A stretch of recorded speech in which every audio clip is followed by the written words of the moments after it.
इस्लाम और जज्बे के साथ इसने अपने माफी ज़मीर को अदा किया है और आज़ादी के ताल्लुक से अपनी तकरीर को पेश किया है। यकीनन अजीज दोस्तों, आप अगर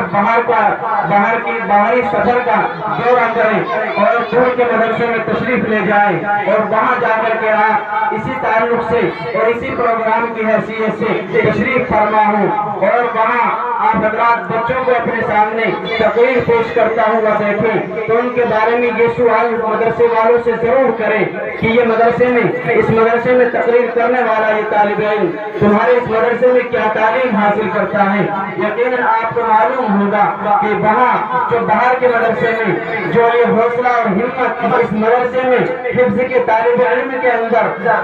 कूद करके असातिज़ा मेहनत कर करके इनके माँ की ज़मीर को पुख्ता और मजबूत बनाने की कोशिश कर रहे हैं। दूसरे मदारिस में यही तालिब इल्म जब पहुँचता है और वहाँ इन प्रोग्रामों में इसका हिस्सा होता है तो यकीनन और पोजीशन के नंबरात से ये बच्चा हामिल और मुताबिर होता है। इसलिए अजीज दोस्तों, अब बिना किसी तमहीद व ताख़ीर के अब ये आदाब सियार के जो ग्रुप है ये मेरे वतन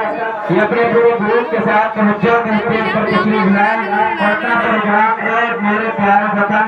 ये प्रोग्राम पेश फरमाए। आवाज और खूबसूरत लफ्ज़ों के साथ अपना मुशायराना कलाम पेश किया है। अब चूँकि अज़ीज़ों वक्त इजाज़त नहीं देता है, वक्त चूँकि बहुत ज़्यादा हो चुका है और हमारा ये प्रोग्राम भी अल्हम्दुलिल्लाह